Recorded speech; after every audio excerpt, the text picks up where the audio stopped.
Hello बच्चों, कैसे हैं आप लोग।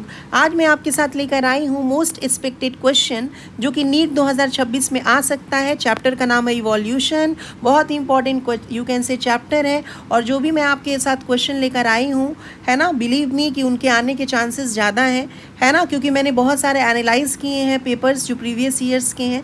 उसके अकॉर्डिंग मुझे जो लगा कि ये क्वेश्चंस आ सकते हैं नीट 2026 में, तो इसी हिसाब से मैंने कुछ क्वेश्चन खुद से भी सेट किया है, कुछ क्वेश्चंस मैंने अलग जगहों से उठाया भी है। समझ में आ रहा है कि नहीं। अब ये जैसे ये सब जो क्वेश्चन है, ये अभी जो पहला क्वेश्चन आपको नज़र आ रहा है, दूसरा, तीसरा, चौथा, पाँचवा, वो मैंने खुद से सेट किया है ना। अब जैसे इसमें मैचिंग है, कॉलम ए को कॉलम बी से आप मैच करो।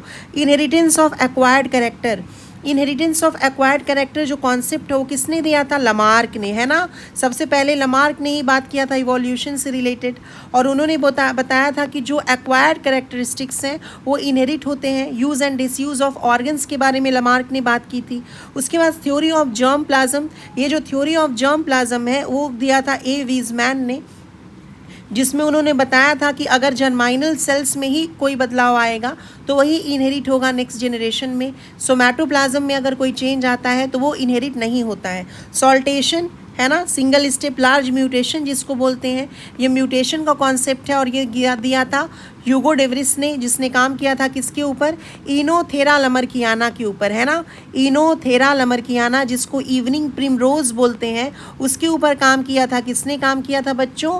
ह्यूगो डेवरिस ने काम किया था। यस और नो। उसके बाद से next is essay on principle of population, ये किसने दिया था? माल्थस ने दिया था, इन्होंने दिया था। और इन्हीं के वर्क से इन्फ्लुएंस हुए थे कौन? Charles Darwin.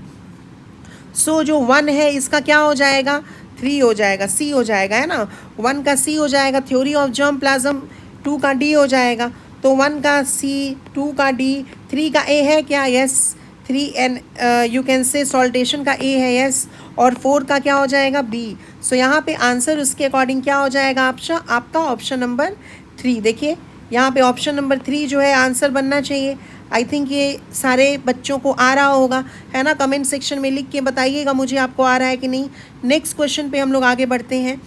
Very very important question. If small beaked and large beaked birds are selected by the nature but not the medium sized beak, it is a type of। अगर मान लो small beak भी nature ने select किया और large beak भी nature ने select किया, है ना, लेकिन जो यू कैन से आप बोल सकते हो मीडियम साइज बीक जो है वो नेचर ने नहीं सिलेक्ट किया, तो ये किस तरह का सिलेक्शन है बताओ। अगर दोनों पेरिफेरल वैल्यूज़ या फिर extreme character value nature select कर लेता है तो उस तरह के सिलेक्शन को हम डिसरप्टिव सिलेक्शन बोलते हैं। याद आ रहा है सबको? डिसरप्टिव सिलेक्शन एक ऐसा सिलेक्शन होता है जिसमें पेरिफेरल कैरेक्टर वैल्यू या फिर एक्सट्रीम कैरेक्टर वैल्यू जो है वो फेवर करता है नेचर, जिसको हम डाइवर्सिफाइंग सिलेक्शन के नाम से भी जानते हैं। Is this clear? डायरेक्शनल में क्या होता है कि सिर्फ एक ही पेरिफेरल कैरेक्टर वैल्यू सेलेक्ट होता है ना। जैसे डायरेक्शनल सिलेक्शन का बेस्ट एग्जांपल हो जाता है इंडस्ट्रियल मेलेनिज्म। इंडस्ट्रियल मेलेनिज्म जो है it is the best example of you can say directional selection. Stabilising selection या बैलेंसिंग सिलेक्शन में क्या हो रहा होता है? मीन कैरेक्टर वैल्यू जो है वो फेवर किया जाता है नेचर से। लेकिन इस क्वेश्चन में आप देख रहे हो कि दोनों एक्सट्रीम कैरेक्टर वैल्यूज, स्मॉल भी एक्सट्रीम कैरेक्टर वैल्यू है और लार्ज भी एक्सट्रीम कैरेक्टर वैल्यू है। तो स्मॉल बिग भी सेलेक्ट हुआ है, लार्ज बिग भी सेलेक्ट हुआ है, मीडियम साइज बिग सेलेक्ट नहीं हुआ है। सो the answer will B disruptive selection. I hope ये क्वेश्चन भी आपको आ रहा होगा। नेक्स्ट क्वेश्चन में चलते हैं। बताइए इसका आंसर आप कमेंट सेक्शन में लिख के। Which of the following sets have homologous organ, इनमें से किसके पास होमोलोगस ऑर्गन है? होमोलोगस ऑर्गन क्या होता है बताओ बच्चों? जिसके ऑरिजिन सेम होते हैं, है ना, और फंक्शन जो है वो सेम हो भी सकता है, नहीं भी हो सकता है, यस और नो, लेकिन ऑरिजिन सेम होगा, कॉमन एंसेस्ट्री होगा। और एचडी से याद रखना है आपको, एचडी क्वालिटी होता है ना। एचडी मतलब होमोलोगस ऑर्गन डाइवर्जेंट इवोल्यूशन, है ना। Homologous organs are the result of divergent evolution और analogous organ are the result of convergent evolution. तो HDAC, एच मतलब होमोलोगस, डी मतलब डाइवर्जेंट, ये एक साथ हो गया, और AC मतलब एनालोगस और कन्वर्जेंट, ये एक साथ हो गया। तो होमोलोगस ऑर्गन वो है जिसका ऑरिजिन सेम होगा, फंक्शन सेम हो भी सकता है, नहीं भी हो सकता है। पोटैटो एंड स्वीट पोटैटो ये होमोलोगस है क्या? नहीं भाई, एनालोगस है। पोटैटो जो है वो स्टेम का मॉडिफिकेशन होता है, और स्वीट पोटैटो जो है वो रूट का मॉडिफिकेशन होता है। आई ऑफ ऑक्टोपस एंड मैन ये भी आपके एनालोगस है, फंक्शन सेम है। होमोलोगस इसलिए नहीं है क्योंकि इनकी रेटिनल पोजीशन जो है वो अलग अलग है। Hands of man and trunk of elephant ये काम सेम करते हैं लेकिन ऑरिजिन सेम नहीं है, तो गलत हो गया। Then mouth parts of cockroach, mosquito and honey bee, yes ये होमोलोगस ऑर्गन है, इनका ऑरिजिन सेम है। समझ में आया कि नहीं? लेकिन इनके फंक्शन अलग अलग है। कॉकरोच का जो माउथ होता है बाइटिंग एंड चिविंग टाइप होता है, मॉस्क्यूटो का जो है वो पियर्सिंग और सकिंग टाइप होता है, और हनी बी का जो है वो बेसिकली लैपिंग टाइप होता है ना। तो सबके माउथ पार्ट्स का फंक्शन अलग है लेकिन ऑरिजिन सेम है। So answer will be option number 4। Next question का मैंने इसमें ऑप्शन नहीं बनाया है, बट आप खुद से लिख के बताओ। Match the hominids with their correct brain size. अब चलो बताओ, सबसे पहले आया था, देखो HE ही से याद रखो, पहले हैबिलिस आया फिर इरेक्टस आया, पहले हैबिलिस आया फिर इरेक्टस आया, ही से याद रखो। H से हैबिलिस, E से इरेक्टस। तो होमो हैबिलिस का 650 से 800 सीसी था, है ना, सीसी मतलब क्यूबिक सेंटीमीटर। होमो इरेक्टस का जो है वो 900 सीसी था। उसके बाद से निएंडरथैल मैन आया, उसका 1400 सीसी था। क्रो मैग्नन मैन उसके बाद आया, उसका 1650 सीसी के राउंड था। और होमो सैपियंस जो इंसान है अभी, उसका अप्रॉक्सीमेटली 1350 सीसी के राउंड है। समझ में आ रहा है कि नहीं? ये एक प्रकार का PYQ भी है जो फिर से आ सकता है। इज दिस क्लियर और नॉट क्लियर? तो होमो सैपियंस जो है उनका 1350 सीसी होगा। अगर क्वेश्चन आएगा होमो सैपियन का क्रेनियल कैपेसिटी किससे सबसे ज़्यादा मिलता जुलता है, तो आपका आंसर होगा निएंडरथैल मैन से। निएंडरथैल मैन का कितना होता है? 1400 सीसी होता है। समझ में आ रहा है? अगर क्वेश्चन आएगा कि जो मॉडर्न मैन है उनका जो ब्रेन साइज है वो किससे ज़्यादा सबसे ज़्यादा मैच होता है? निएंडरथैल मैन से। उसके बाद होमो हैबिलिस का क्या हो जाएगा? तो होमो हैबिलिस का जस्ट मैंने बताया 650 से 800 सीसी, और होमो इरेक्टस का कितना हो जाएगा? 900 सीसी। Is this clear? तो ए का हो जाएगा 1, बी का हो जाएगा आपका 4, सी का हो जाएगा 2, और डी का हो जाएगा 3। ये आप इजीली मैच कर सकते हो। अगर आपसे क्वेश्चन आता है कि इवोल्यूशन के साथ ह्यूमन में सबसे ज़्यादा किस चीज़ में इंक्रीज़ हुआ, तो आप बोलोगे क्रेनियल कैपेसिटी में या ब्रेन साइज का इंक्रीज़ हुआ। Is this clear? Next question है आपका असर्शन और रीज़न। ठीक है, इसका आंसर भी आप मुझे कमेंट सेक्शन में पहले लिख के बताओ। There must no genetic basis for getting selected and to evolve, assertion है। एंड रीज़न है some organisms are better adapted to survive in a hostile environment. Hostile मतलब होता है अनफेवरेबल या चैलेंजिंग। समझ में आया? पहला है there must be no genetic basis for getting selected and to evolve, ये गलत बात है ना? ये NCERT की लाइन है भाई कि there should be a genetic basis for getting selected and to evolve, तो ये आपका गलत है। अंडरस्टूड? दूसरा है some organisms are better adapted to survive in hostile environment, ये सही बात है। तो असर्शन गलत है, रीज़न सही है। So answer will be A is false and but R is true. Is this clear? Answer will be option 4। Next question में हम चलते हैं, है ना, नेक्स्ट क्वेश्चन में चलते हैं। चलो क्वेश्चन नंबर 6 का आंसर आप कमेंट सेक्शन में लिख के बताओ। Match the following. Biogenesis theory, bio मतलब ही होता है लाइफ, है ना, तो life comes from pre existing life. Biogenesis theory के हिसाब से लाइफ जो है it comes from pre existing life. तो ए का हो जाएगा क्या?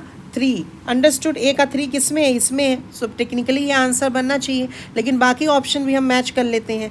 दूसरा ऑप्शन में क्या है आपका?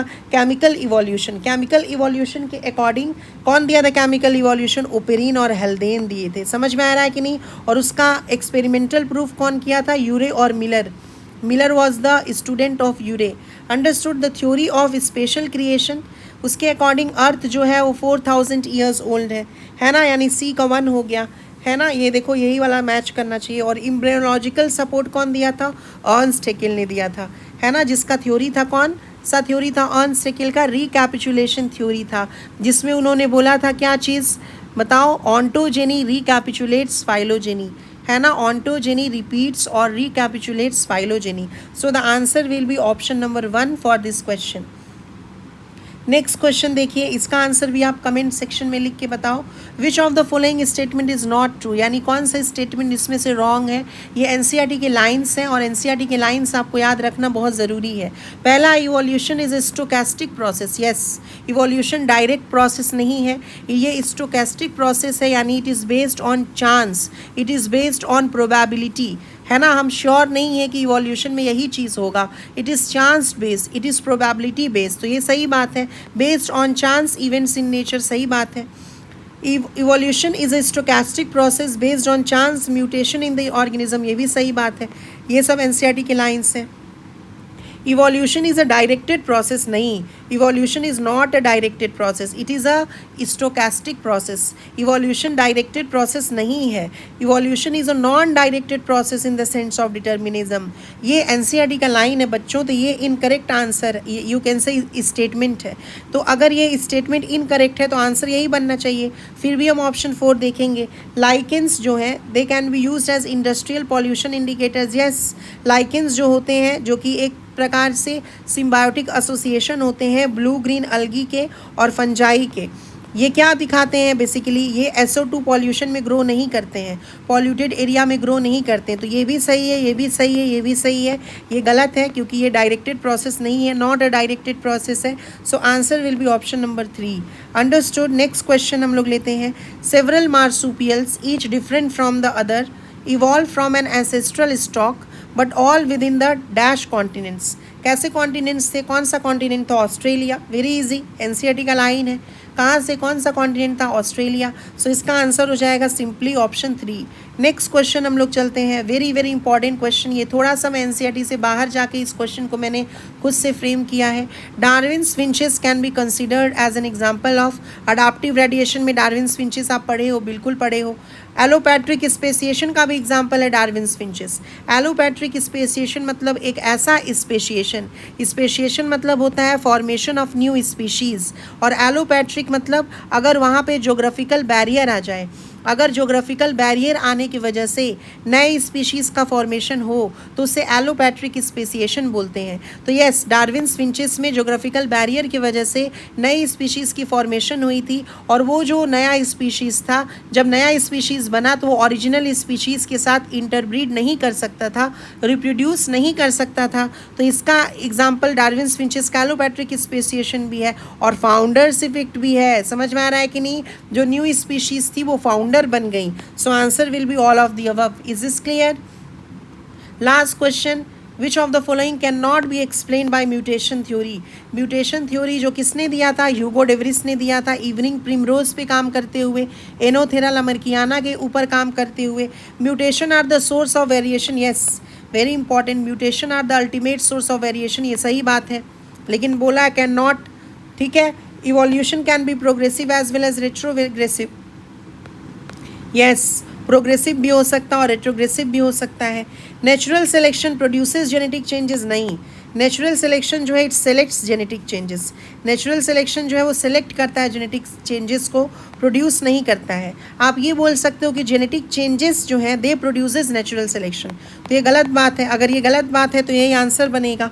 और evolution can be discontinuous change, yes it can be discontinuous according to mutation, evolution is discontinuous. तो ये मेरे गेसिंग्स हैं कि इस तरह के क्वेश्चंस आ सकते हैं, है ना। और इस तरह अगर आपने आंसर आपको आ रहे हैं, कमेंट सेक्शन में आपने लिखा है तो मुझे लिख के ज़रूर बताएगा कि आपको कितने आंसर यू कैन से क्वेश्चन के आंसर सही हुए हैं, है ना। ऐसे ही मैं, अगर आप चाहते हो कि मैं और भी यू कैन से चैप्टर्स के क्वेश्चंस डालूं तो मुझे कमेंट सेक्शन में लिख के ज़रूर बताना। और मैंने बहुत सारे लेक्चर्स जो हैं अपने चैनल पे अपलोड किए हैं, आप जाकर उसको देख सकते हो students. Thank you so much for watching, bye.